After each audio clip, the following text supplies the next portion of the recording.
Արցախի համար ծանր այս օրերին ողջ աշխարհը խոսեց այն մասին, որ հայը յուրօրինակ ազգ է այն առումով, որ ամենածանր պահին միավորվում ենք, դառնում մեկ մարմին, մեկ բռունցք, մեկ հոգի ու պայքարում հանուն արդարության ու ազատության։ Իսկ մեր այն բարերարները, այն կամեցողները, ովքեր միշտ խաղաղ պայմաններում էլ օգնել են Արցախին, այս օրերին առավել եւս մեզ հետ են։ Բարերար Լևոն Հայրապետյանը Արցախի Վան գյուղի համար արել է անկարելին։ Նա ծանր պայմաններում էլ հանգիստ չէ ու մտածում է Արցախի մասին։ Ես կարծում եմ, որ մենք պիտի ճանաչենք անկախությունը Ղարաբաղի պետության։ Այս դեպքերը մեզ անպայման որ ոգևորվի մեր ժողովուրդը եւ մեջը վերջ կային են եւ ցանկանում եմ հաղթանակ հայ ժողովրդի ինչ որ ունենք պիտի սաղ աշխատացնենք մեր հայ ժողովուրդը անհաղթ է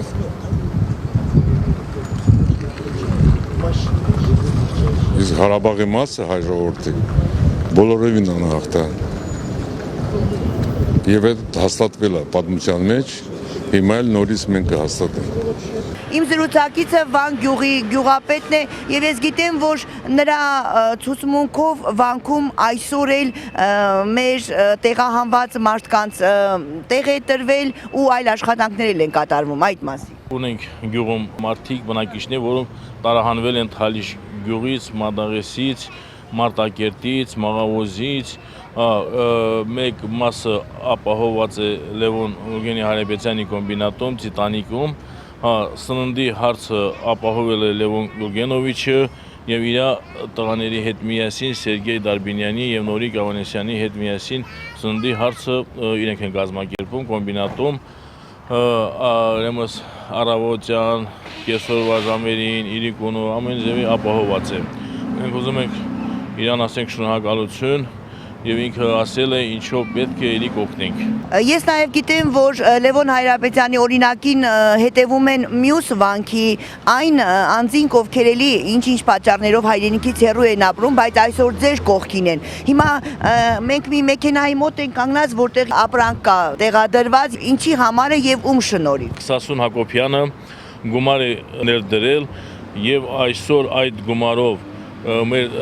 դիրքի տղաների համար սնունդ ենք վերցրել ինքը խոսելու ժամանակ ասում է առաջնահերթ դիրքի տղաներին ապահովեք երկրորդը գյուղում տարահանված բնակիչների երրորդը դիրքի տղաների ընտանիքներին տղաներից 80 հոգի կան որոնք որ գտնվում են առաջնագի գծում զինվորի կողքին պետք է լինի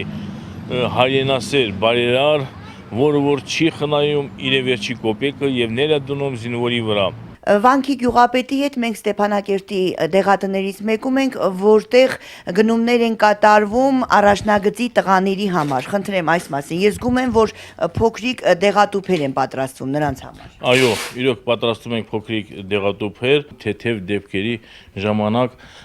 պետք է մենք առաջի օգնության համար, որպեսզի փոքրիկ ապտեշկաներ պատրաստում ենք, որպեսզի էտել իրանց սննդի հետ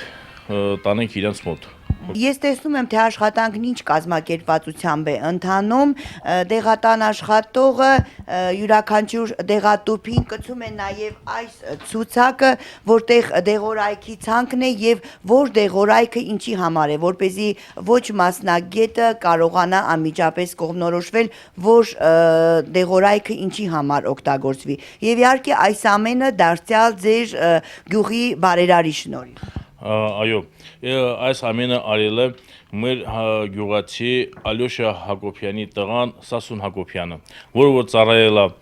մեր պաշտպանական բանակում, մեր Ղարաբաղում եւ Ռուսաստանի Դաշնությունը մեկնել 2000 թվականին եւ 2000 թվականից մինչեւ այսօր ամեն օգնություն գյուղին ցույց է տալիս եւ այսօրվա վրա էլ գումարները ներդրել, որպեսզի մեր առաջնագծի տղաների համար եւ տարահանման գյուղի բնակչության համար գյուղում որ այսօր ապրում են սնունդով ապահովելու համար։ Այս բային մեր կողքին է նաև Սասուն Հակոբյանի հայրը, կխնդրեի դուք ներկայացնեք, իհարկե գիտենք ձեր որդու բարեգործությունների մասին, այս դժվար օրերին պարզ է, որ նա անպայման պետք է Արցախի հետ լիներ։ Օգնության ես փողերի, իրան Նովոսիբիրսկի ինկերությունն է էլի օգնում, այդ եզդիները տեղեկնել են եղբայրություն անում հայ ազգի հետ եւ իրանք էլ են ուզում օգնություն անել։ Դրանով չենք ավարտում։ Մեզ հələ այս մարտակերտոր ռմբակոծալն ժողովուրդը բարձրացան վերև, նրանց հետ համարել պիտի մուկտ։ Հայրենիքից հեռու ապրող մեր կամեցող հայրենասեր հայորդիները գլուխները հանգիստ չեն դնում բարձին, նրանք ամեն րոպե մտածում են ինչով օգնեն Արցախին։ Կարծում եմ մենք էլ պետք է այստեղ Արցախում այդ կերպ վարվենք, անշահախնդիր տրամադրենք հյուրանոց, տուն, հագուստ, սնունդ, որպեսզի ազգովին միասնական հաղթահարենք այս դժվարին օրերը։